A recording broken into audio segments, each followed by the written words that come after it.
Bonjour mesdames et messieurs, bon réveil et bienvenue dans ce 6h30. Le Premier ministre Amadou Gon Coulibaly a pris part vendredi à la deuxième édition du Forum économique de Londres pour le commerce et l'investissement en Côte d'Ivoire. Au terme de la rencontre qui a vu la participation de plusieurs grosses entreprises privées britanniques, c'est dans les rues de Londres, au micro de notre envoyé spécial Alexis Ouedraogo, que le chef du gouvernement dresse ici le bilan de sa mission.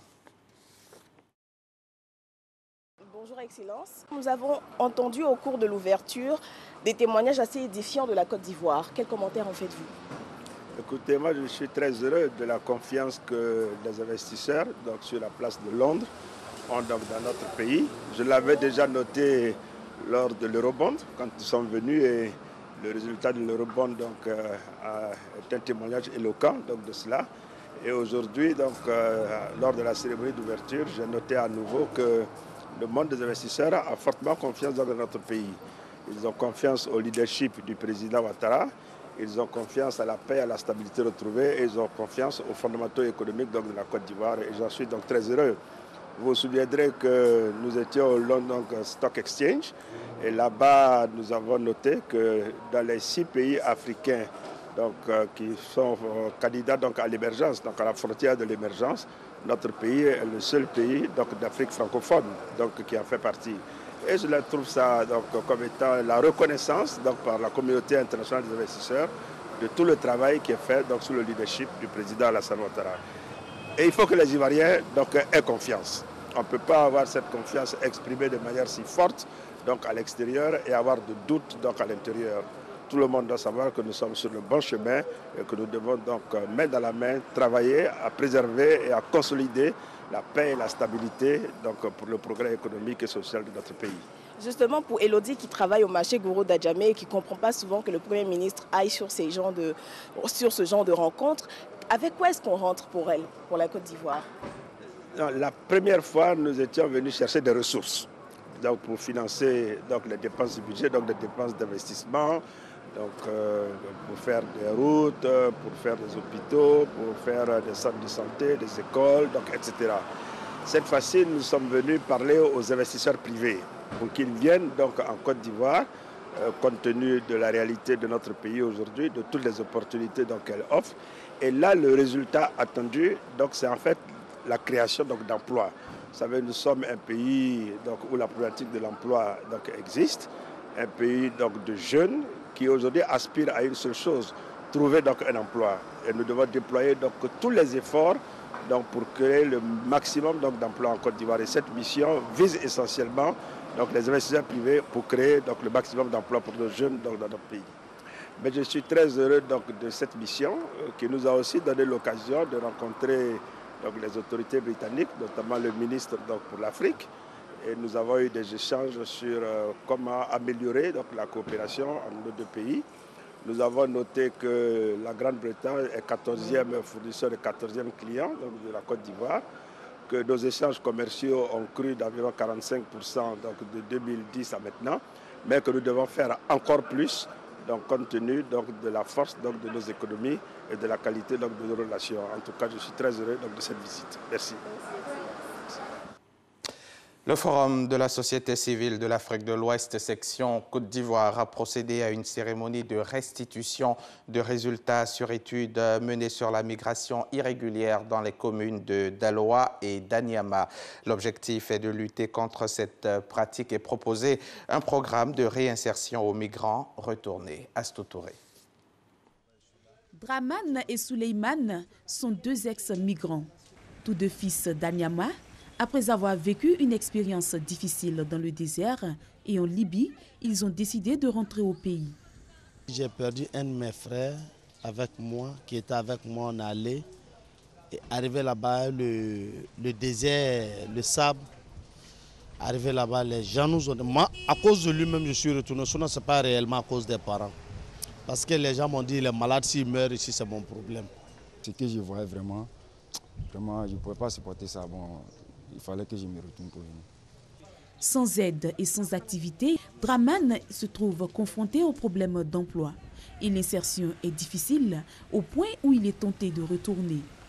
Je suis de retour Il y a plus de 8 mois déjà que je suis là.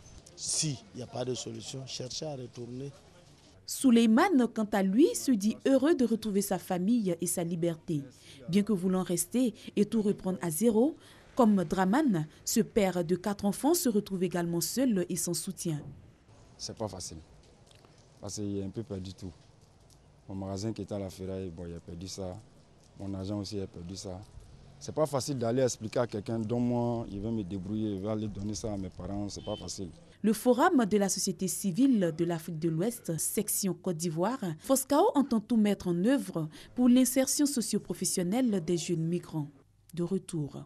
Nous comptons les réinsérer non seulement à travers ce qu'ils faisaient avant, leurs projets à eux-mêmes. Donc nous allons les sélectionner, les former. Parce que je pense que pour pouvoir insérer quelqu'un, il faut cette personne soit formée. Donc nous comptons les former. Après cette formation, nous allons faire des accompagnements. Parce que la plupart des personnes que nous connaissons sont dans le domaine informel, alors que le domaine informel a besoin plus d'accompagnement. C'est vrai que ça produit, mais l'accompagnement manque.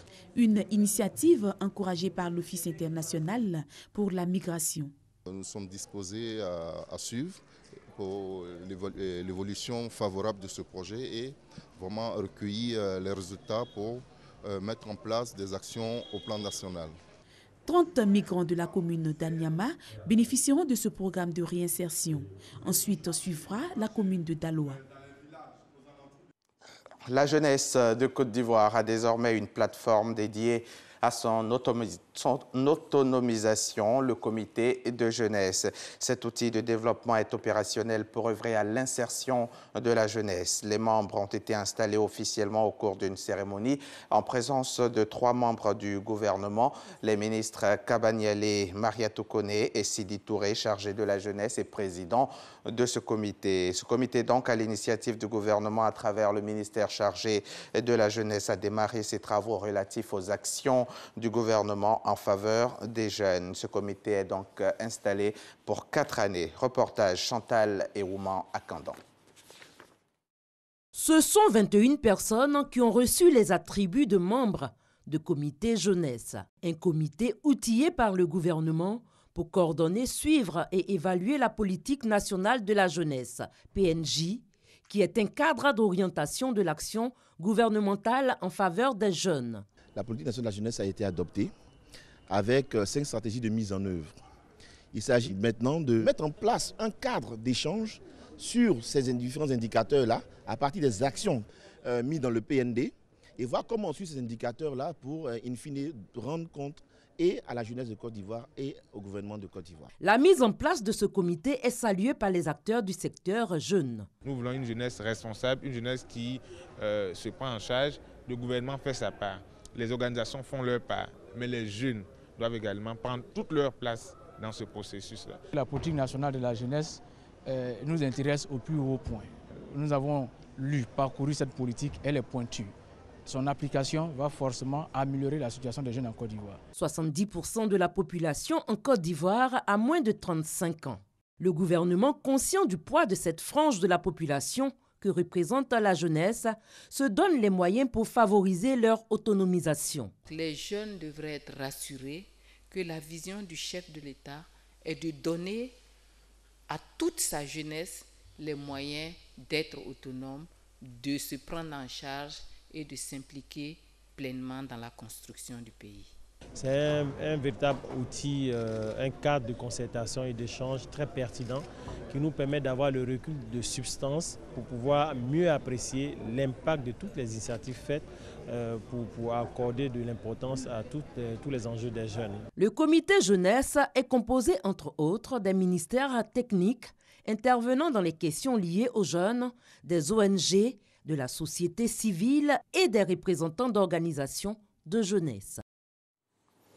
La Côte d'Ivoire a fait des progrès en matière de gouvernance politique, de gouvernance des entreprises et démocratie, mais d'énormes efforts restent à faire. C'est ce que révèle le rapport national d'auto-évaluation de la Côte d'Ivoire. Le rapport a été établi le mercredi 12 septembre dernier par les participants issus des ministères techniques, des organisations de la société civile sous la direction de la Commission nationale du MAEP, le mécanisme africain d'évaluation par les pairs. Le reportage est signé Gabriel Zani. Le rapport national d'évaluation de la Côte d'Ivoire en matière de démocratie, de gouvernance politique, économique et de gouvernance des entreprises a été restitué. De ce rapport, il ressort que le pays a fait des progrès significatifs dans les domaines ci-dessus cités. Au plan des institutions, la Côte d'Ivoire a fait des efforts. Les indicateurs, je pense, de ce point de vue sont verts. Il y a eu plusieurs mesures depuis la reprise des affaires. Les challenges à relever par la Côte d'Ivoire sont nombreux, selon les conclusions du rapport. Ce sont entre autres les mesures d'apaisement des échéances électorales de 2020, l'amélioration de l'environnement et la gestion de la salubrité urbaine, le rôle des jeunes et des femmes au sein des partis politiques, l'indépendance vis-à-vis des forces politiques. Un rapport nécessaire pour le pays. Nous avons travaillé tout le long de l'année avec des parties prenantes sur l'évaluation de la gouvernance en Côte d'Ivoire dans les différents domaines, à savoir le domaine politique, le domaine économique, le domaine des entreprises et le développement social.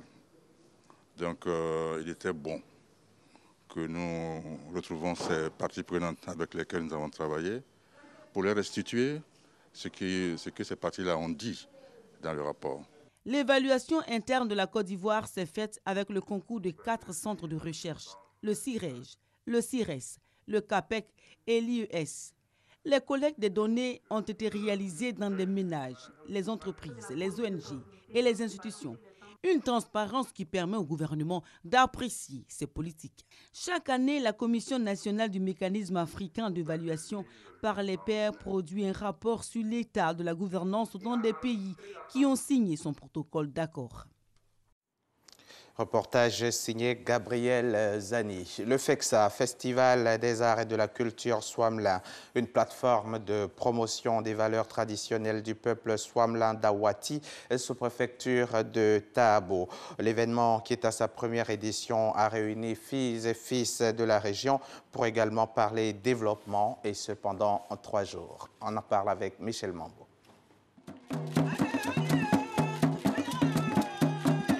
La culture Swamelin dans toute sa diversité au Festival des arts et culture Swamelin d'Awati, sous-préfecture de Tabo.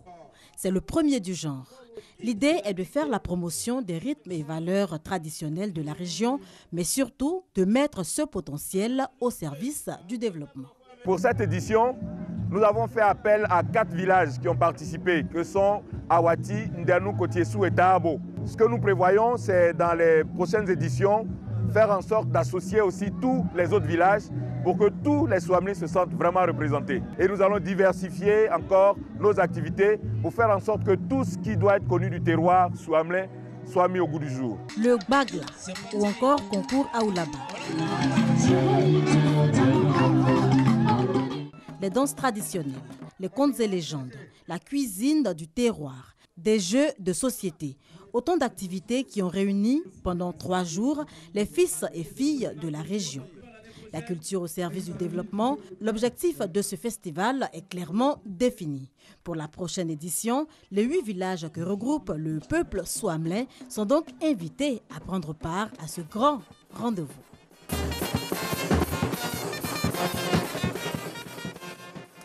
L'actualité internationale, en bref, au Burundi, une manifestation était organisée samedi, 16 septembre donc, par le CNDD-FDD, le parti au pouvoir, pour protester contre le rapport publié au début du mois par des experts des Nations Unies, appelant à une enquête sur des crimes contre l'humanité commis par des agents de l'État burundais. À Bujumbura, le parti du président Nkurunziza ne veut pas en entendre parler. Une semaine après la réunion du comité de haut niveau de l'Union africaine sur la Libye, à laquelle il n'a pas pris part, le maréchal libyen Khalifa Haftar a été reçu hier samedi 16 septembre à Brazzaville par le président Denis Sassou Nguesso, également président du comité de haut niveau de l'UA. Protagoniste de la crise libyenne, le maréchal Haftar a indiqué qu'il soutenait la médiation de l'UA dans ce conflit et a stigmatisé l'intervention des Occidentaux qui, d'après lui, n'interviennent que pour les propres intérêts et non ceux de la Libye et de son peuple. Selon Transparency International, l'Ouganda est l'un des pays les plus corrompus au monde. L'Ouganda est classé 151e sur 176. Parmi les domaines les plus touchés, le secteur de la santé. En 2012, un rapport ougandais estimait que les services de santé du pays étaient les plus corrompus corrompus d'Afrique de l'Est, une corruption qui sévit toujours et qui fait l'objet de nombreuses plaintes. Face à ce constat, la ministre de la Santé a décidé de marquer les esprits. Elle a piégé le personnel soignant d'un hôpital de Kampala cette semaine. 2 personnes ont été arrêtées, prises en flagrant délit de corruption par la ministre qui s'était faite passer pour un patient, pour une patiente donc. Un homme est en garde à vue à Londres après l'attentat de vendredi 15 septembre à l'heure de pointe dans le métro de la capitale britannique. L'explosion d'un engin artisanal a fait 30 blessés. L'attaque a été revendiquée par l'organisation État islamique. Le Royaume reste en état d'alerte maximum au niveau critique et l'enquête se poursuit avec une piste principale. C'est la fin de ce journal. Merci de l'avoir suivi et bonne suite des programmes sur la chaîne qui rassemble.